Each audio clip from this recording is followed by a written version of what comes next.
Hey everyone, this is John from EastCoastArmory.com, and I'm here today with a project update video for this 1/6 scale, radio-controlled Armortek Sherman V Firefly. Since the last video update, the last of the model's details have been added, and the model is currently ready for painting. We'll be going over all of these additions in this video. Moving on to one of the other final bits that need to be added in order to get the tank ready for painting is that of the Sprocket Hubs. The Sprocket Hubs that you see here are the Armortek kit originals, and the way you see it is the way they come out of the bag. The Sprocket Hubs are two CNC steel discs that have a little inlet that is machined into the center, as well as a countersunk provision for that of the mounting fastener. The surrounding fastener locations are also present and are threaded directly into the steel. The discs that you see here are identical between the Firefly kit as well as the original Sherman kit that came out in 2005. And here are the two pieces now ready for installation. Since the last scene, what I went ahead and did was, besides adding a coat of primer, I added the fastener detailing around the center of the hub. Now the fastener detailing was added in a unique way. Like I said before, the pieces were pre-tapped, so you simply just thread the hex head fastener into the locations. However, on the real Sherman tank, the spindle of which the sprocket would mount on would have the threaded shafts protruding out from it, to which then you would lock on the sprocket and then secure it with that of nut fasteners like you have here. In order to go ahead and have the fasteners with their ends protruding out, I had to modify the component. The way this was done was that I went ahead and drilled portions out of the back portion of the plate and inserted fasteners. The holes that were drilled were just large enough so that the fastener can thread into the component without it being protruding from the rear of the disc. The reason for this is that once the piece gets installed into the sprocket, you want to have this as flush as possible, as then it properly locks into its recess and the disc will have its proper inset. Once the fasteners were threaded on, nuts were Loctited in place, giving the illusion that the component that the sprocket is mounted onto the spindle with that of lug nuts. Now that the pieces are primed, they will be installed to the tank via the way the kit's intended, with that of a single countersunk fastener that we have here. And here's the hubcap now permanently mounted to the sprocket. One modification that was made to the stock Armortek piece was that of the center hub. If we recall from the previous scenes, to mount the hubcap to the sprocket, this is facilitated with a large countersunk Allen fastener. The fastener was mounted to the hub as per the kit instructions, and the assembly was very straightforward. One side effect of the component, however, is that the Allen fastener itself is exposed and can be seen on the surface of the vehicle. To further improve the look of the model, I went ahead and made a disc out of sheet metal and mounted it directly over the stock fastener. By doing this, the fastener is concealed and you have the appropriate detailing for that of the Sherman VVSS sprocket. Now, if we notice, there is a small hole found in the center of the hub, and this is as per the real vehicle. Now, the piece can be removed if there's ever an emergency and you have to get access to the center fastener. The plate simply just pops off, thus relieving the fastener hidden underneath. Moving our way up from the sprockets takes us to the front hull detailing. The last of the needed details have all been fitted to the model, thus completing it, getting this portion ready to go. Some of these details would include the cast numbers, a footrest, the British pattern spare track racks, as well as the last of the houseboat equipment have all been mounted to the model. Starting with the track racks, the track racks that you see on this model here are the British pattern of track racks for the Shermans. When the Shermans were first designed, there were no fittings of any sort for mounting on spare track to the vehicles. With the US, the spare track system was devised and developed later on and showed up on vehicles like the M4A3. However, when the British got the Shermans, they wanted to mount spare tracks to the front portion of their tanks. The way the Brits went ahead and did it was with this system that you see here. Unlike the American counterpart, the design for the British Tracracs are very simple in comparison. The American units consisted of two sections of stamped steel that had hinges that were mounted to them and would be mounted vertically on the rear of the vehicle. The British design was a lot more simpler in comparison. It consisted of identical pairs of racks which are comprised out of strips of steel that were all welded together. As for the hinging and locking mechanism, the American design used a more elaborate wing nut and fastener setup, while the Brits went ahead and used a very simple hinge setup. And by the hinge is that the piece is simply held on with a hex bolt. The pieces are completely symmetrical and are held on with two fasteners. When it comes time to open up the rack to insert the track, you simply undo the one fastener, hinge open the track rack, and then you could then take your spare track link and mount it in the way you see it here. Each rack holds 3 track links, just like the American version. The racks that you see on this model here are a new addition to the EastCoastArmory.com product line, and they're sold in a set, and the set contains enough components to create 2 full track racks. The track links, however, are not included. The ECA set is designed to be fully functional, as you can see here in this video, and contain all the fasteners and straps in order to assemble the pieces. Now, the ECA versions are pre-welded with weld detailing, but if you see on this model here, I went ahead and sculpted more weld beads. This was done to give the piece better grip onto the model. Since this tank is radio controlled, you do need to have extra strength to mounting these pieces on, and the extra weld beads do aid in that purpose.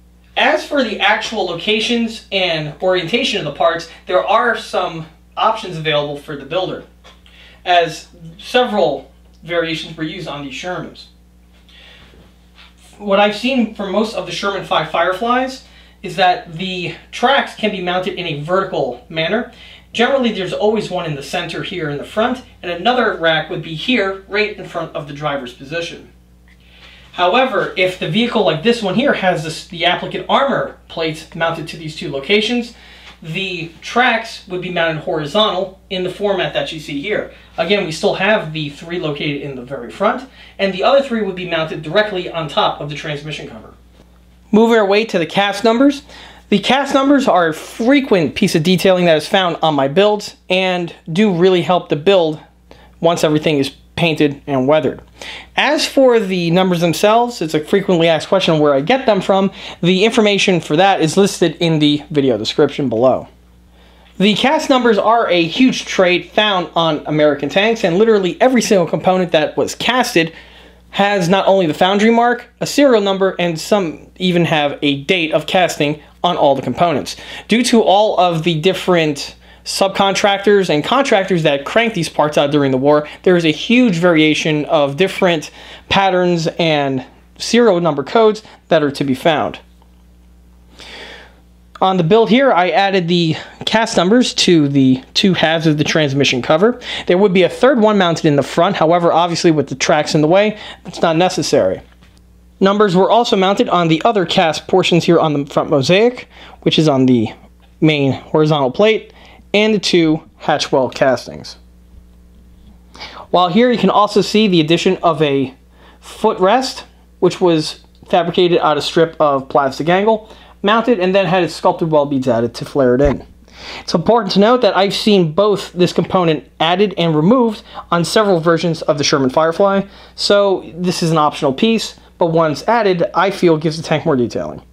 Moving our way to one of the most interesting and unique and distinguishing features of the Firefly in this build, and that is of now the completed Houseboat camouflage system.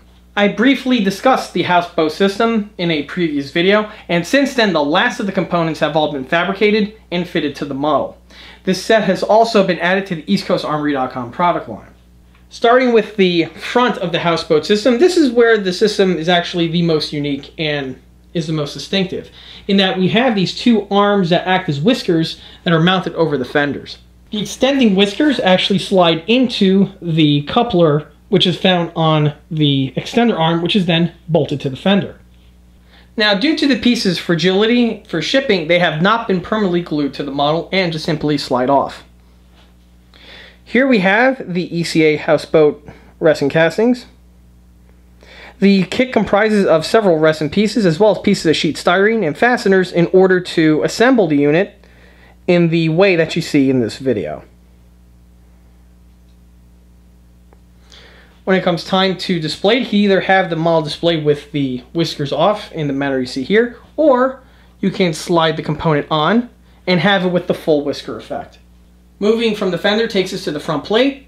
The front plate houseboat system is this bracket and box system that we have here. The box itself is the same exact design as the one found on the whisker, just with a different mounting platform. The whole piece is bolted to a welded plate, which is found on the front of the Sherman's hull. Moving our way to the side of the hull takes us to the remainder of the houseboat system. The rest of the pieces are the same clips, which are then welded to the side of the hull. On the ECA set, the clips are pre-welded.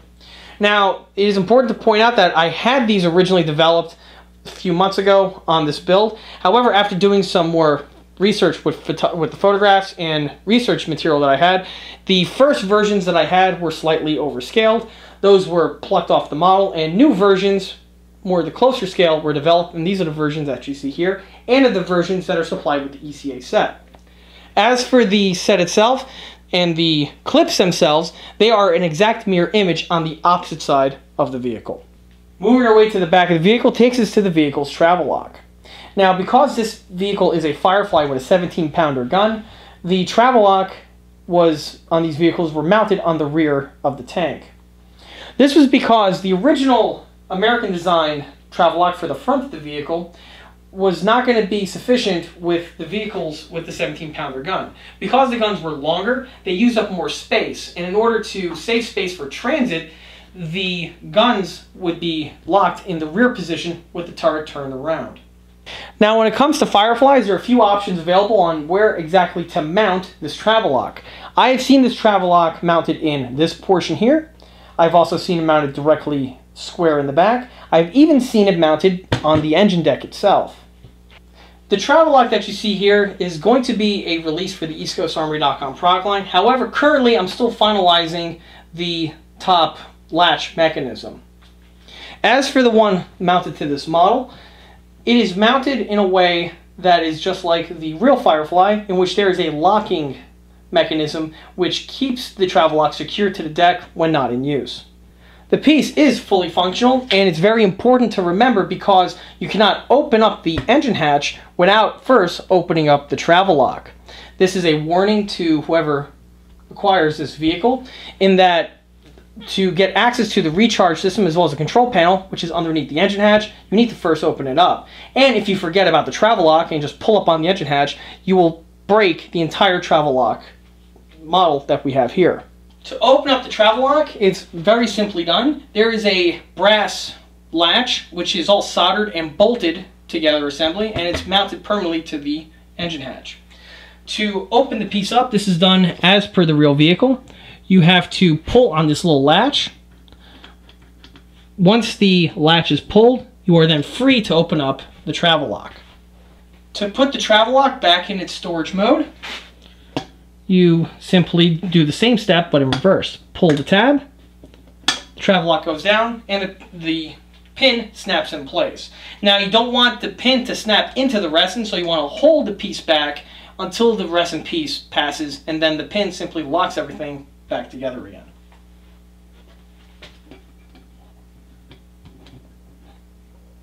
Once the travel lock is out of the way, you are then free to open and close the engine hatch and get to the internals as need be.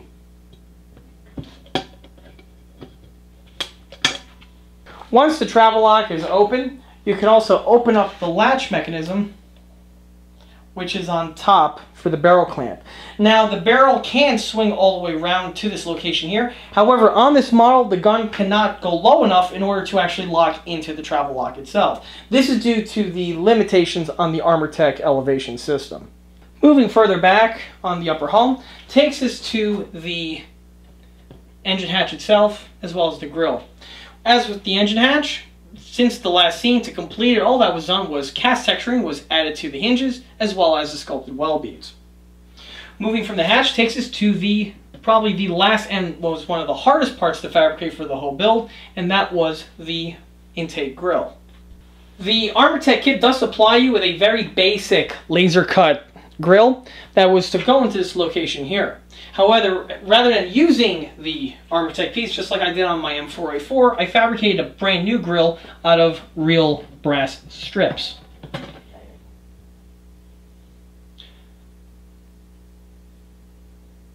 The grill that you see here is very close in resemblance to that of the real vehicle. The reason for that is due to the depth of the slats on the piece itself.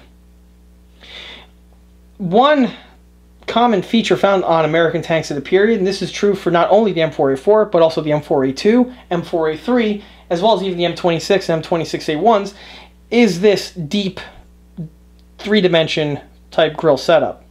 Most of the model kits out there are incorrect in that they have the grill represented in thin, flat strips, which are only on surface detail. In actuality, the grills would be deeper, like the one I have here in my hand.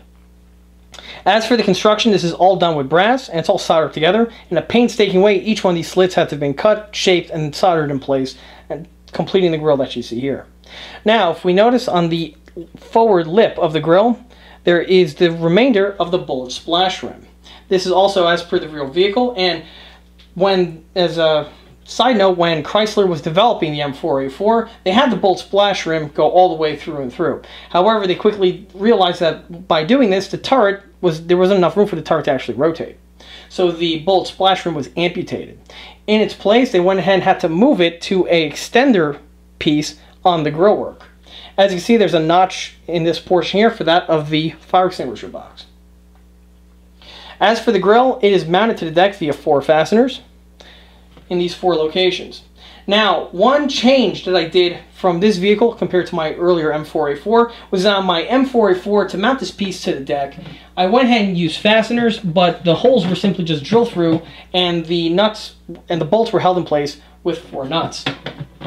The procedure works and it holds the piece on the tank obviously very well. However, I had the idea in changing it out for a simple reason that, as you can see, directly underneath the grill work is the tank's main batteries. Now, if you ever need to get access to the batteries, either to change one out or to do any type of maintenance, this is easily done by simply removing the fasteners and getting to the battery leads. With the nut and fastener method, obviously it's going to be very difficult in trying to having to fish and hold the fasteners and prevent them from spinning, specifically with all the equipment on and details on in the way. It's going to be very problematic. Rather than going with that design cue, I went ahead and altered it where instead of drilling the holes through and through, I went ahead and tapped the holes with the same threading as that of the fasteners.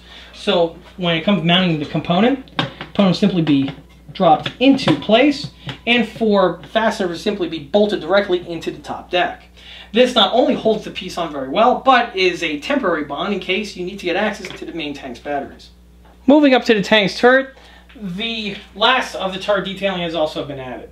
Starting first with the antenna bases, as you can see, there are currently no antenna bases yet fitted to the model. This is because for the antenna base on this model, I went ahead and used a set from Armortek. The Armortek versions replicate that of the British style antenna, which this vehicle would get as opposed to my standard MP48, which is found on the majority of my American tanks. The Armortek set is still en route. Once it comes in, it will simply be painted and dropped onto the model, and more information on that is to come in another video update. Moving our way to the tank's commander's copula. The commander's copula that this vehicle got is the first pattern split hatch ring. Rather than using the kit version, I went ahead and used the resin set from EastCoastArmory.com. This is the same resin copula set that I use on the M4A4. The set is fully detailed with both opening hatches as well as its interior detailing as well. Currently the interior parts have not yet been painted, as that's going to come after the build is fully painted. Now, one change that was made was that of the 50 caliber travel lock. On the M4A4, that has the early pattern fixed ladder style travel lock, while in this version here I have the folding travel lock. This was one of the changes and upgrades that was done by the Americans after the early period and was found on the vehicles that were then sent off to Lend-Lease. As for the Periscope Guard that you see here, as well as the one on the other periscope on the turret, these are the white metal ones from Armortek. They were simply dropped on and were the same ones that were used on the bow hatches, and again are recommended. As for the Commander's Copula, one unique feature that it had, as I showed earlier, was the ability to rotate. The reason why this component needs to rotate, as this gun ring here was meant for that of an anti-aircraft purpose, which is why it has the 50 caliber pintle mount directly casted into the main ring.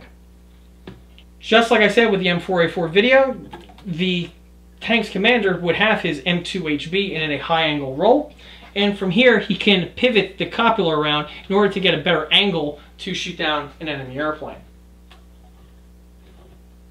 As for the rotation of the component itself, this was a new design that I changed up from the M4A4. If you recall from the M4A4 video, the copula rotates with that of a lock and key system, just like one you would find on a 1/35th scale tank. Rather than going with that system, I went ahead and used a new system using washers and springs in order to facilitate the locking method. The copula is firmly mounted to the vehicle, and to prevent any type of play, the springs exert a constant amount of force to the bottom portion of the turret. By doing this, as you can see, the copula can rotate. However, it's nice and sturdy in place. Now, on the real Sherman, the copula can rotate 360 degrees. However, on the model, it can't. The reason for that is because on the Armortek kit, there is a large molded-in column in this portion here of the turret in order for that of the mounting fastener underneath. So the copula can rotate in this ray of motion that you see here. Moving our way to the loader's hatch, this is another distinguishing feature found on the British Firefly. As we recall, the American Sherman tank turret of the early pattern Shermans did not have a loader's hatch present. The Brits quickly saw a need for there to be a loader's hatch, and on the British Fireflies, they went ahead and fabricated their own hatch. Now, the hatch that you see here is specifically for the British Firefly and is not interchangeable with that of the American unit. If we recall, the American hatch is that of an oval, while the British, it's this square assembly. The hatch that you see here was originally kit supplied with Armortek, but rather than using their hatch, I tooled up a brand new one. The hatch you see here is a new recipe from EastCoastArmory.com and consists of all the components that you see here, including the hatch riser, the hinge mechanism, the rain gutter, as well as the bump stop. The hatch is fully functional in that it opens. Now, the interior detailing that's found on the hatch is all present. This would include the two headrests, a locking plate, as well as a portion of the spring assist. Now, unlike the American tanks, which have two exposed extension springs which are mounted on the top portion of the hatch, which would aid in the opening of the heavy hatch, the British had a more of a complex system. Their system consisted of an arm and link mechanism with a spring found on the inside of the vehicle. Now, as you can see, the ECA set does not contain the other components which are found for the inside of the vehicle. As for this build, they are just not necessary. However, if I ever one day revisit the Firefly and do one with a detailed interior, I'll more than likely fabricate the rest of the components. But currently, as is right now, the way you see the set is how it will come. As for this lock plate here, from what I've seen, there is a plate with a small hole in it, and I believe there is a bolt mechanism found on the inside, similar to that of a door, which once it closes, the crew member can lock the piece in place and prevent anyone from trying to open it. Now, as you can see, what's unique is that there's no handle found on the hatch, which I have seen a couple of real Fireflies with that said piece, but several of them, mostly the other ones I've seen, do not have it, and the plate looks as is. Now, one unique piece of the set is that of the bump stop. The bump stop that you see here is actually casted in a flexible resin, which gives the piece a little bit more realism compared to just casting it in plain resin. The piece is also dyed black, which also helps it specifically if the paint ever scratches. You have the black rubber color underneath, which again helps with the realism of the model. As for the hatch stop itself, it's comprised out of a piece of brass, which is bent and added in place. And on top here we have a small little snap point. On the real vehicle, there's a box with a spring-loaded peg, and when the hatch would open up, it would click into place. Unlike the American tanks that need a latch mechanism to relieve it, I believe the British one does not have the piece, and it's only on with spring pressure. When you need to close the hatch, you simply grab it and pull in, which would snap in the piece, and the hatch would then go and close when necessary. Moving our way to the gunner's position, the last of the gunner's detailing have been added. Starting first with the gunner's periscope. The gunner scope you see here is the same one that was mentioned in the previous video, only now has been mounted in place with that of slot screw fasteners, which are as per the real vehicle. Now, one unique feature found on this tank is that of the brush guard. Compared that to the American counterparts, there's a difference here. On the American Shermans, the brush guard was that of this big box which would cover up the periscope completely. The British went ahead and went with this setup, which is that of wrought iron construction.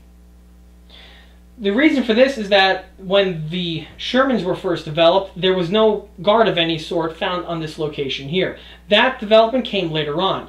By the time that was developed, these vehicles were already in British service and they never got the upgrade. The actual design of the component is very reminiscent, if not almost identical, to the ones found on the M5 Stuart. If you look at the gunner's section on the M5 Stuart, you'll see a brush guard in almost the exact same design and shape, which consists of a box frame, two close supports in the rear, and two other supports on the leading edge so that they don't inhibit the actual periscope itself. For the model here, it's all fabricated out of brass construction that's all soldered together. Moving from the periscope takes us to the vane sighting system. The vane sights you see here, if we notice, the vehicle has two of. The first is the shark fin. The shark fin was the vane sight which the vehicle would have originally had when first built. Later on, the other more elaborate vane sight was developed and was fitted in this portion here of the vehicle. Now, it wasn't uncommon to see some vehicles which originally had the original vane sight have the second one fitted. Several cases, the first one was either just removed via the two fasteners and you have the stem, or was simply just lobbed right off with a cutting torch, just leaving for the other one. As for the vane sights, both of these sights here are found on the EastCoastArmory.com product line. Moving our way to the opposite side of the turret takes us to first the Searchlight Mounts. Just like most American Sherman tanks, they did have a searchlight capability, which was mounted in this location here. The searchlight components here are parts from the ECA set and consist of the base with the little hook for that of a chain retained cap, which will be added after the model is painted and weathered. Also fitted is that of the loader scope. The other scope that you see here is actually pivotable, which was shown in the ECA device video, which is found on the video listings as well. The scope itself is patched into the turret rotation system, and when the turret rotates, the scope does pivot as well, just giving the vehicle some more animation detail. Another addition that was made since the last video was that of the extra Footman loop found on this side of the vehicle. In the last video, I had the 6 mounted on top and 1 in the front, and after doing more research, I saw that there was 1 that I missed. The piece was simply added in the exact same construction method that was done for the other Footman loops on the turret. Moving our way to the last and probably the most important bit of detailing on the whole tank, and that is of the 17-pounder muzzle brake. The muzzle brake that you see here is not the kit original. In fact, it's a new addition to the EastCoastArmory.com product line. The ECA muzzle differs from the Armortek one in both detailing as well as in overall dimensions. The ECA set has the locking detail fastener, as well as the retention ring that we have on the rear of the muzzle brake. Well, now that the last of the detail has been added to the model, tomorrow the tank will be taken for one final pre-paint test run. After that, she'll head into painting and then into completion. In which, of course, more videos on all of that is to come. And with that, that concludes this model project update video for this 1/6 scale radio-controlled Armortek British 5 Firefly. If you like this video, stop by and like us on Facebook, and don't forget to check out EastCoastArmory.com for more 1/6 and 1/16 scale builds and detail components. Thank you.